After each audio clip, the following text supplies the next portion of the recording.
Rumah ialah tempat di mana kita tinggal sehari-hari. Di dalam rumah kita bisa melakukan apa saja yang kita inginkan. Namun dari sekian banyak rumah yang ditinggali, terdapat rumah dengan tempat yang tidak biasa dan tak lazim di beberapa belahan dunia, bahkan mungkin tidak pernah terpikirkan sebelumnya. Beberapa orang mendirikan rumah dari suatu benda yang sudah tidak terpakai, beberapa lainnya tinggal di tempat yang sempit dan aneh. Berikut, On The Spot merangkumnya ke dalam 7 orang dengan tempat tinggal tak lazim.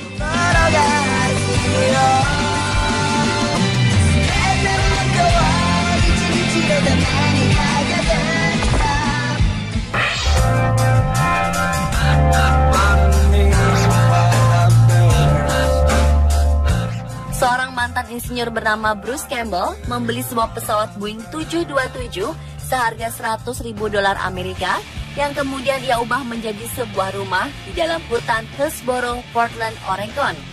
Selama lebih dari 1 dekade, Bruce Campbell telah mendedikasikan malam dan akhir pekannya untuk sebuah proyek perbaikan rumah dari pesawat asli ini.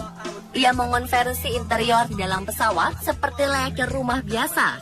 Di dalamnya terdapat kamar mandi, ruang tamu, dan ruang kerja. Badan pesawat tetap utuh dengan sayap dan roda pendaratan yang masih lengkap. Ia menghabiskan sekitar setengah tahun di rumah pesawat tersebut dan setengah tahun lainnya di Jepang. Saat ini, pria berusia 64 tahun ini berencana untuk membeli dan mengembangkan lagi pesawat yang lebih besar dan diharapkan lebih lengkap dari yang sebelumnya, sehingga ia dapat menggunakannya sebagai rumah keduanya di Jepang.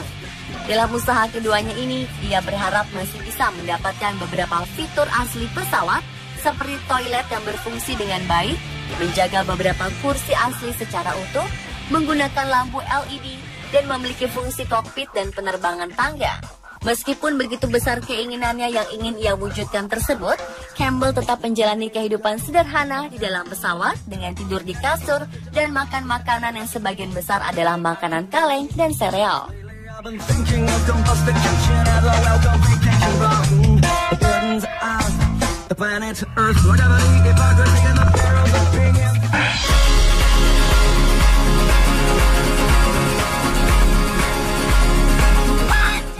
Daniel Suelo hidup di gua-gua di Canyonlands, Utah.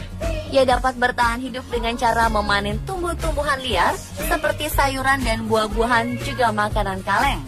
Saat ini ia tidak memiliki pekerjaan, tidak memiliki rekening bank, dan sama sekali tidak menerima kesejahteraan dari pemerintah. Bahkan Suelo mengaku tidak memiliki uang sama sekali. Suelo mungkin telah dijauhi oleh semua ornamen kehidupan di zaman Amerika modern. Namun ia bukanlah seorang isolasionis. Sejak meninggalkan hartanya pada tahun 2000, mantan juru masak dari Moab, Utah ini tetap menjadi anggota aktif dari masyarakat dan mengelola blogger avid miliknya. Kehidupannya tidak biasa ini membuat Mark Sandin, seorang penulis yang akhirnya mengabadikan kehidupan pribadi Daniel Suelo ke dalam sebuah buku karyanya. Buku tersebut berjudul The Man Who Quit Money. Dia berpendapat mungkin banyak orang yang akan menganggap gaya hidup alternatif Suelos sebagai sesuatu yang tak lazim. Namun hal tersebut juga menarik untuk diceritakan. Karena krisis keuangan di tahun 2008 telah menyebabkan banyak lonjakan nilai mata uang, ia pun akhirnya mendefinisikan beberapa pelajaran yang dapat ditemukan dalam filsafat Suelo tersebut.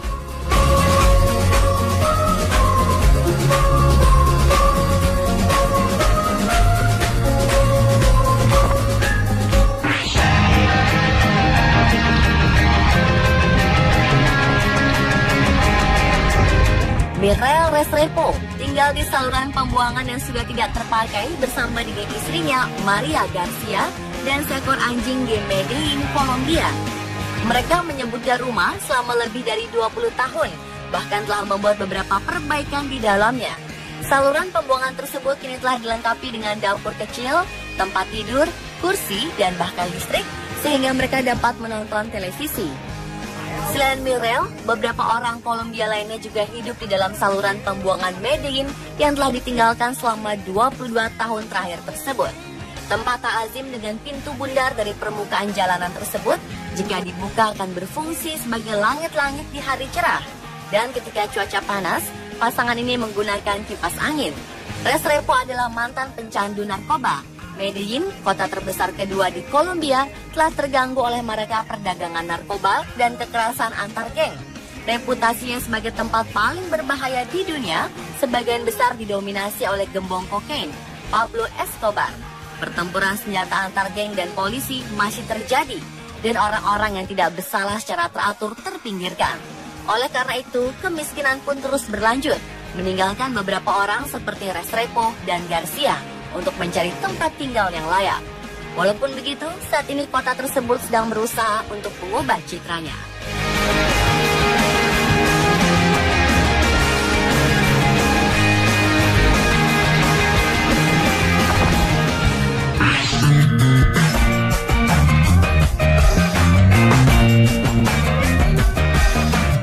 Selama lebih dari 30 tahun, Benito Hernandez dan istrinya tinggal di sebuah rumah bata beratapkan batu sebesar 131 kaki. Warga sekitar mencari nafkah dari tanaman Candelia yang digunakan sebagian besar untuk industri permen karet. Namun untuk satu keluarga di Meksiko, hal tersebut adalah mimpi yang menjadi kenyataan. Seorang petani bernama Benito Hernandez, sejak usia 8 tahun ia berkeinginan untuk membuat formasi bongkahan batu besar di Coahuila, Meksiko untuk rumahnya.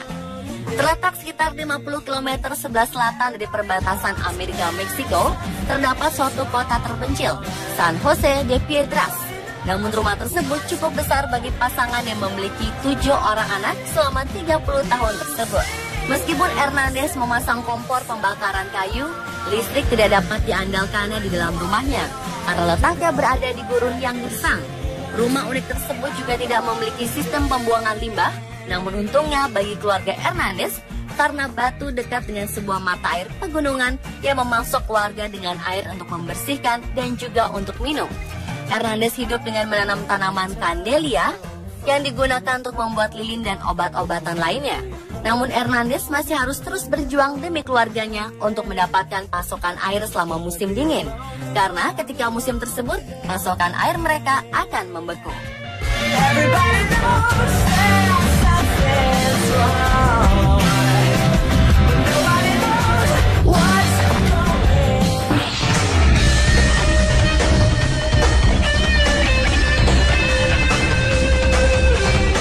Adalah rumah tersempit di dunia yang terletak di Warsawa, Polandia.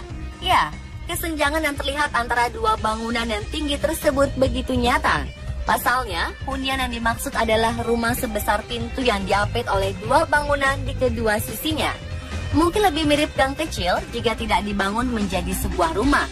Ketika Anda masuk melalui pintu, di dalam lebarnya pun selebar pintu itu sendiri. Tangga langsung mengarah ke lantai 2 kediaman. Struktur rumah tersebut adalah sekitar 120 cm atau 47 inci pada titik terlebar dan 71 cm atau 28 inci pada yang sempit. Tamu yang diundang ke rumah tersebut akan mengetahui rasanya hidup dengan membatasi setiap gerakan mereka terhadap sekitarnya. Proyek rumah ini ialah ide dari seorang manajer PR di Warsawa, Maciej Wasinski. Ia telah menghabiskan hari-harinya di sini dan mengatakan ia masih terus belajar untuk beradaptasi. Ia mengaku dapurnya pun sangat sempit, bahkan kurang nyaman.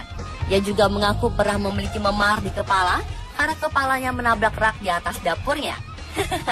Ada-ada saja.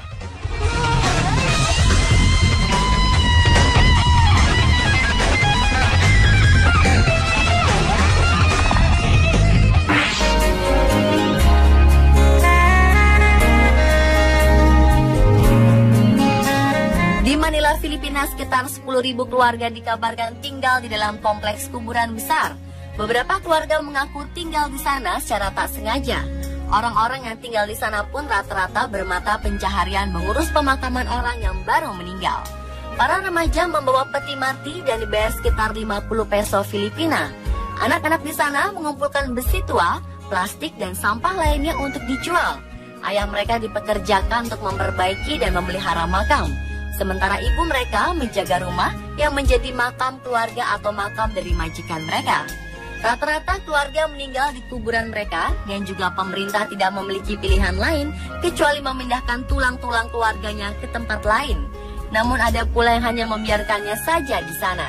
Kompleks pemakaman tersebut tak ubahnya seperti perkampungan pada umumnya, bahkan sebuah makam kosong dimanfaatkan menjadi tempat untuk hiburan karaoke. Salah satu kebiasaan penduduk di sana bahwa anak-anak diharuskan untuk membawa peti mati. Mereka percaya bahwa hal tersebut akan melindungi anak-anak dari hantu atau roh yang memiliki dendam terhadap mereka dan keluarganya.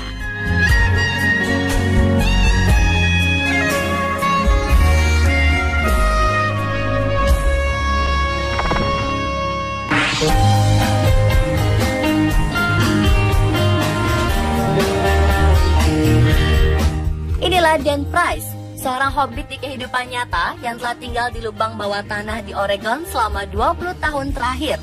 Ia berhasil bertahan hidup dengan hanya $5.000 Amerika per tahun dengan $100 Amerika yang ia pakai untuk sewa tanah.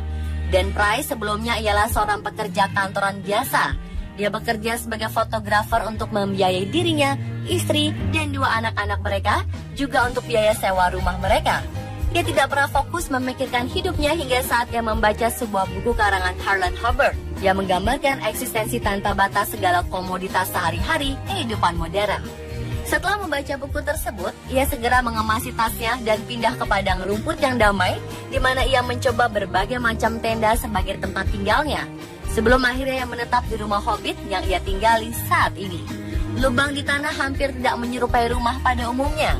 Meskipun hidupnya tergolong primitif, ia memiliki sambungan listrik, telepon, dan sambungan internet karena ia masih ingin terhubung dengan dunia luar. Saat ini ia bekerja dengan cara membuat sketsa pada majalah Moonlight Chronicles. Ia juga membuat sketsa sebuah buku tentang gaya hidup hobbit dan diterbitkan dengan nama samara The Hobo Artist. Untuk memenuhi kehidupan, ia bekerja beberapa pekerjaan sekaligus, termasuk mengurus rumput di kuburan. Saat ini ia mulai membangun beberapa kolam yang ia gali sendiri, toilet, sauna. Dan Price senang bahwa ia bisa melakukan segala sesuatu yang ia suka tanpa harus kompromi atau stres dengan pekerjaan. Pemirsa, itulah 7 orang dengan tempat tinggal tak lazim versi on the spot.